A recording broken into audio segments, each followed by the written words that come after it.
Alright, I was just thinking maybe I can't hear the whistling in my car because when I checked it during the daytime, there's a lot of background noise coming off the street. And I didn't hear any whistling, but I started up my car tonight when it was pretty darn quiet and I could actually hear the whistling. So you really need to shut out the background noise to listen good for the whistling. Okay, if Ford can't tell me how many sensors I have in my car after coming here, Kendall Ford's, the Ford parts section, nobody can. I mean, I'd have to go in there and take apart my whole car and count them individually. This is ridiculous. He suggests either, he kept insisting, the guy I talked to, that I should have my car looked at. And I'm like, well, I'm not really in a rush to do that yet. I just want to figure out some things, and he can't tell me how many sensors. I asked him, could we type in Ford Focus sensor, and he said, well, he pretty much said it was a flawed search, that he would get sensors for other cars as well, so it'd be a miscount, and that left me with nothing as well. This Ford dealership has a real flawed system, and they're also taking it out of the customer's hands too, because Ford owns Motorcraft.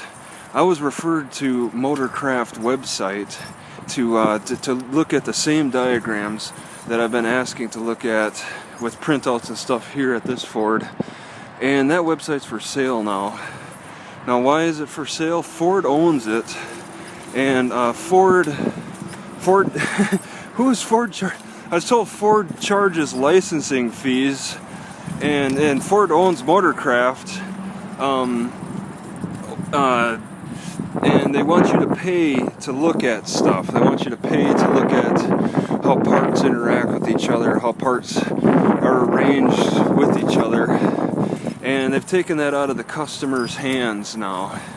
Is there a car brand that still allows us to look at how parts interact and stuff? I have no idea.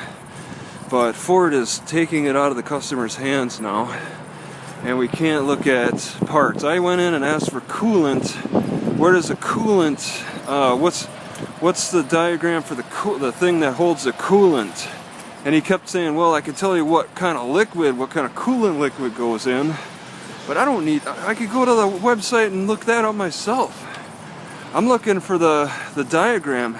And he's like, well, you got to go to school or get a service technician to look at it. And this is ridiculous. How they service people. It's taking it out of the customer's hands as much as possible, trying to get as much make as much money as they can from the service work, aftermarket, because this Motorcraft thing is a surprise, and them unable to tell me how many sensors. Sensors are pretty important. If I ask for an individual one, he can tell me if it's in stock or not, but he can't tell me how many of these sensors are available. So it's really, really frustrating, because sensors are your tune-up. Those are pretty darn important.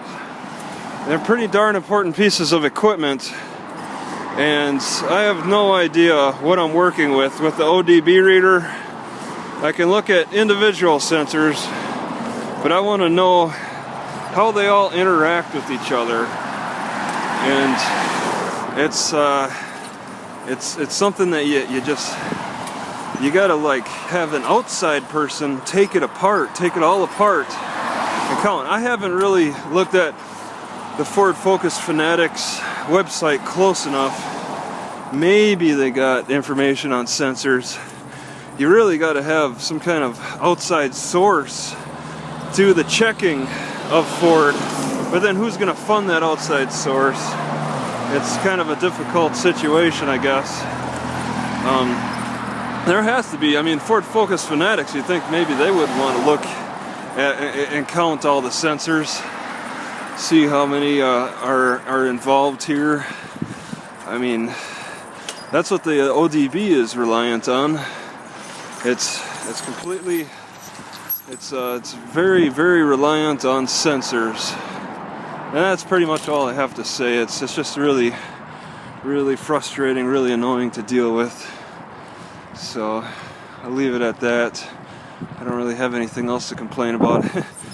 I'm still at a loss for information. I'm not willing to pay that money to $100 to service it.